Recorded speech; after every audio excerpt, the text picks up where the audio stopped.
that can fly a little longer than before. Again, I'm just wondering if that kills the batteries and is bad for the lifespan of it if you fly it too cold. Still gotta do a bit of shopping. Actually, with all the shopping and stuff, it reminds me of this little video I saw a few days ago. Anyone else see this one? It was by Payless shoes. They basically sell, I guess, cheaper price shoes that are more affordable for most people. So what they did is they apparently set up a prank. They opened up a luxury store, like it's fake, under the name Palessi, and they invited all these, I guess, fashion gurus and rich people. And as they were looking at the shoes and stuff, they're like, oh yeah, look at this fantastic shoe quality. And you're like, would you pay like $400 to $600 for this? They're like, yeah, I would. When in reality, those shoes only cost about like $20 at the store. So obviously they were fooled, but it makes you wonder when you buy things like gifts and stuff like that, is the price you're paying, is it mostly just the perception of it as opposed to the actual quality of the item? That's something I always think about even with electronics. Even though it's from a reputable company and all that, it's the latest version, inside of it, is it really that expensive? Like in comparison to what you can get with a no-name brand, I guess you can say. Because many times too, it does come down to after support as well, as opposed to just the hardware itself. Because in many cases, the hardware comes from the same companies, they're just slapped together a bit differently.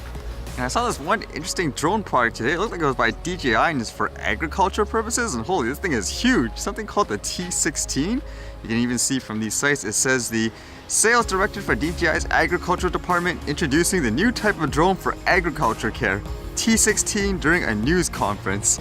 And it says the newly released drone has an all-in weather DBF imaging radar that can monitor the environment of farmland and can spray pesticides over an area of 150 MU, which is about 10 hectares, in an hour.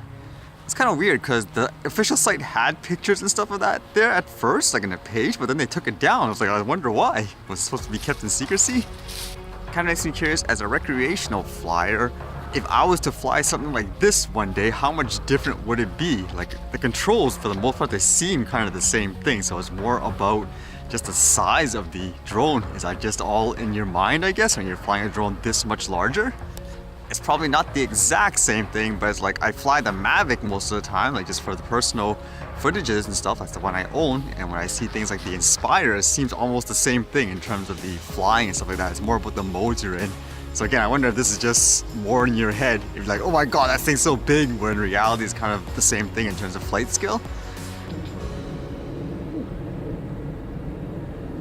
Had more time to fly, but the batteries died pretty fast. I think it's because of the code. Went through 3 batteries and the remote control still had like 50% battery left.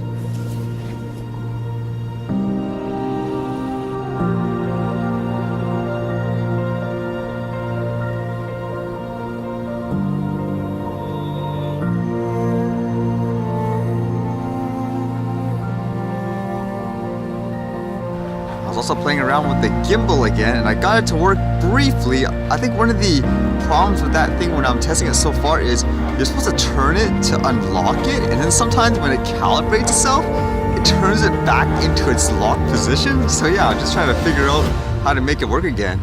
But so far I was able to put the thermal camera itself and have it start up, but it doesn't work every time, so I still gotta figure it out.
Alright, see you guys later.